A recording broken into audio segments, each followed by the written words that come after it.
कहीं इसके अलावा अगर एनपीएस का आता है तो एनपीएस खाता क्रमांक, इसको प्रान बोला जाता है।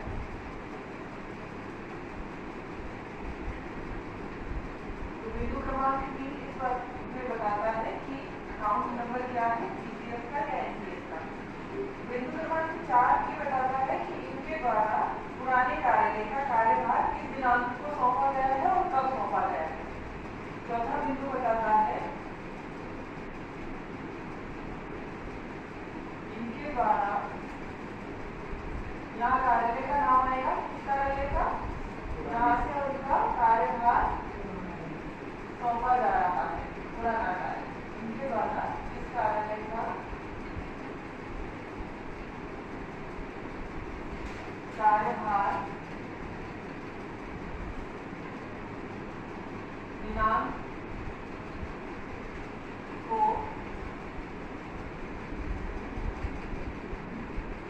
अपराह्न में सौंपा गया है।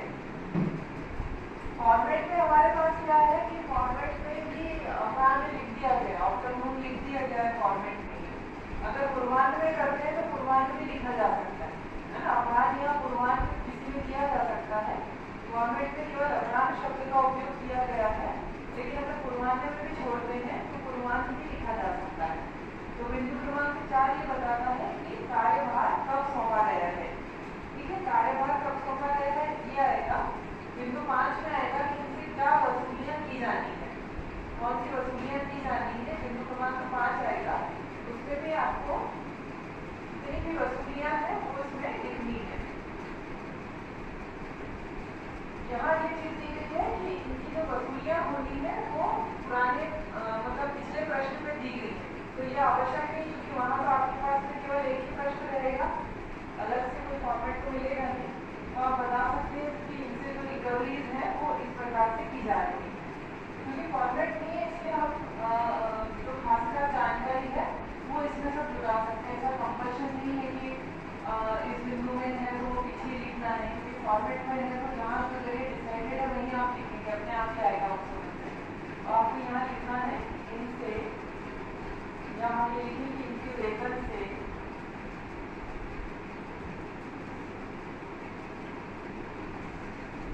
निम्न वसूलियां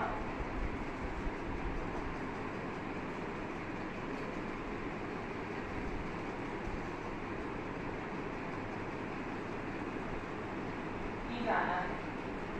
जीपीएफ और जीआईएस के अलावा जितने भी और कटौते होंगे या वसूलियां होंगी वो सब यहाँ आएंगे। जीपीएफ और जीआईएस तो क्लियर हो गया। फिर इसके अलावा अगर आयकर होता है तो वो आ जाएगा।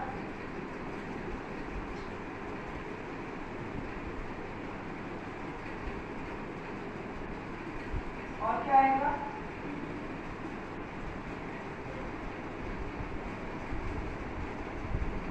और क्या आएगा,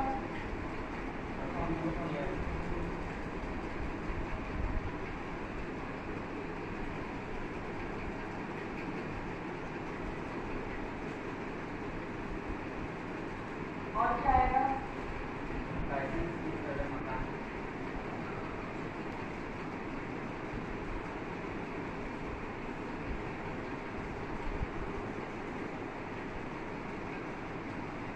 और क्या आएगा,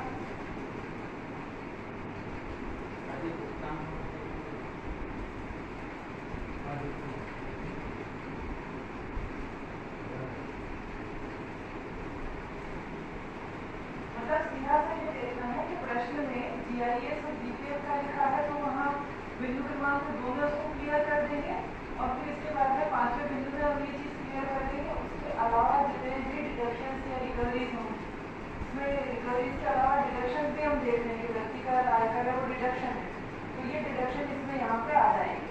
इसमें अगर कोई गृह निर्माण अग्रिम का जिक्र आता है तो वो आ जाएगा, लाइसेंस फीस का जिक्र आता है तो वो आ जाएगा। जितने भी वेतन से कटौते हो रहे हैं वो यहाँ पे सामान्य भाषा में आप ये लिख देंगे कि इतने रुपए प्रतिमाह का कटौता इनके वेतन से किया जा रहा है। लास्ट में आप ये भी लिख सकते हैं कि इनकम टैक्स का, क्योंकि वहाँ पर अगर आपको सम नहीं दिया गया है, इनकम टैक्स का 11 महीने का भुगतान किया गया तो उसको कैलकुलेट करना एलपीसी के लिए जरूरी नहीं है कि आप उसको कैलकुलेट करें। इतना भी अगर लिख देते हैं कि प्रतिमाह इस तरह से इससे इनकम टैक्स का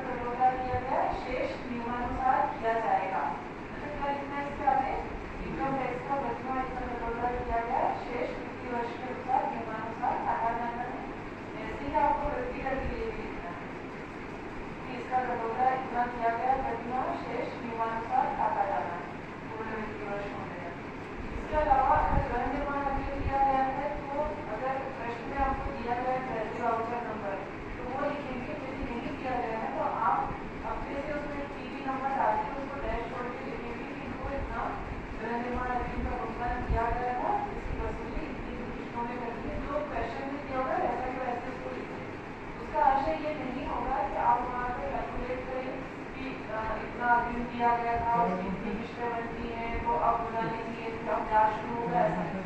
जो अमाउंट उन्होंने दे दिया है, अगर उन्होंने पहली ऑर्डर नंबर दिया अच्छी बात है, तो वो जरूर आप देंगे। अदरवाइज आप क्या करेंगे कि वैसा के वैसे लिख देंगे जो आपको प्रश्न में दिया गया है। इसमें और चीज़ क्या लिखनी है, अगर किसी का दिया गया है जिक्र प्रश्न में किया गया है कि शासकीय आवास ग्रह आवंटित है और किराए का जिक्र नहीं है, आपको पता भी नहीं होगा कि कौन सा शासकीय गृह आवास आवंटित है, तो इसके हिसाब से इसका किराया काटा जाना है। तो भी अगली से हमें स्पष्ट करना पड़ेगा कि इन्हें शासकीय आवास गृह आवंटित है, इसका नियमानुसार कटौता शासकीय आवास गृह रिक्त न करने का काटा जाना है। मतलब ये जो बिंदु 5 है, इसमें आप सारी चीजें वो ला सकते हो जो GIS, GPF और NPS के अलावा वेतन से डिडक्ट होनी है या रिकवरी होनी है। इसके बाद में अपना अगला बिंदु क्या आएगा, अगले बिंदु में हमें ये दिया गया है कि अवकाश वेतन का भुगतान किन दरों पर किया गया है।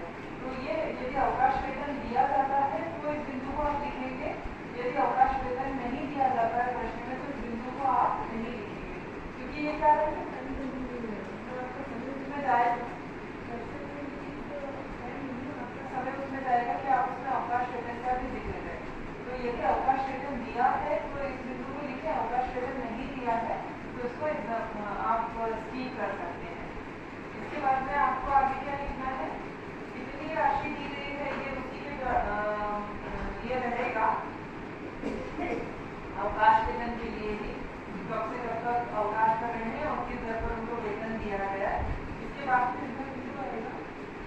उनको जब अगले कार्यालय में वो जा रहे हैं तो किस हैसियत से वो अपना वेतन ड्रॉल करेंगे। यहाँ पे यदि पदोन्नति शब्द आता है कि उनको पदोन्नति पर इस कार्यालय से उस कार्यालय में स्थानांतरित किया गया है, तो आपको पदोन्नति पर वेतन निर्धारण के अनुसार लिखना है, और यदि पदोन्नति शब्द न लिख करके तो स्थानांतरण लिखा गया है तो लिखना है इसमें कि स्थानांतरण पर नियमानुसार देय होगा।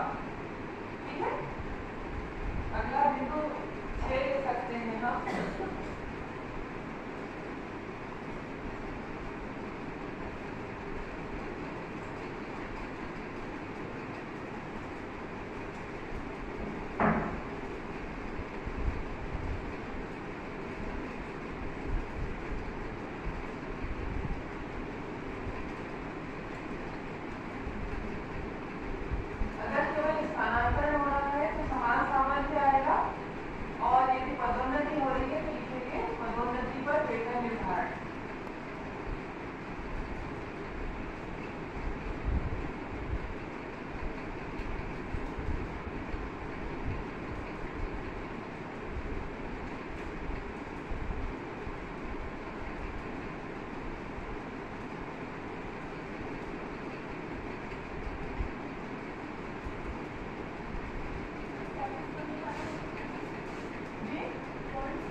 तो यहाँ केवल ये है औपचारिकता है अंतिम वेतन प्रमाण पत्र में कि यह नियमानुसार प्रकरण काल की पात्रता हो। तो ये चीज पहले छोड़ दिया जाता था, इसमें कितने दिन की पात्रता होती है, इसको उन्होंने प्रिंट ही कर दिया हुआ है। अगला दिन हमारे पास में आता है प्रोफेशनल टैक्स और इनकम टैक्स क्या काटे गए हैं, ये रिवर्स में दिया गया, मतलब ये जो पहले इसके पीछे की साइड में दिया गया, जिसको हमने बिंदु 5 में समाहित कर दिया, लिख दिया बिंदु 5 में कि क्या क्या डिडक्शन उनकी सैलरी से किए जाने हैं और क्या रिकवरीज की जानी है। इसके बाद में आएगा कि इनका जो है सेवा सत्यापन इस दिनांक तक किया जा चुका है ना। Service for the period from and 2, मतलब इस दिनांक से इस दिनांक तक का इसका सेवा सत्यापन किया गया है।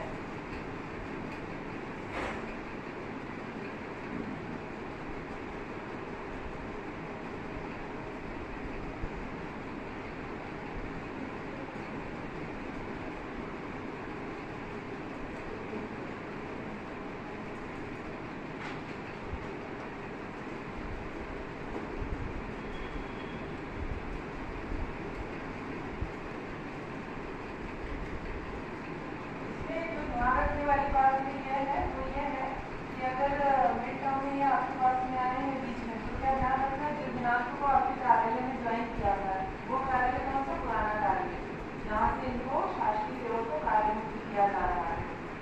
और हम जानते हैं कि 1 अप्रैल से होता है सेवा सत्यापन, 1 अप्रैल से लेकर 31 मार्च तक। तो अगर अप्रैल में ये थे पहले के आपके कार्यालय में तो 1 अप्रैल से आ जाएगा, और फिर जब आप उनको रिलीव कर रहे हो तब तक का सेवा सत्यापन करेंगे। आप ध्यान रखने की यही है कि रिलीव अगर 25 तारीख को किया है तो सैलरी आप 30, 31, 27, 28 जो भी आता है 29 तक भी दे सकते हैं, है ना। लेकिन जहाँ सेवा सत्यापन की बात आती है वहाँ पर जब आपने रिलीव किया है वहीं तक की सेवा आप सत्यापन करेंगे। बाकी जो 15 साल की सेवाएं सत्यापन करने का है वो अगला कार्यालय सत्यापित करेगा। यहाँ से कितना सेवा सत्यापन होगा जितना उनको रिलीव किया जा रहा है उस दिनांक तक, जिस दिनांक तक रिलीव किया जा रहा है उस दिनांक तक की सेवाएं सत्यापन की जाएंगी।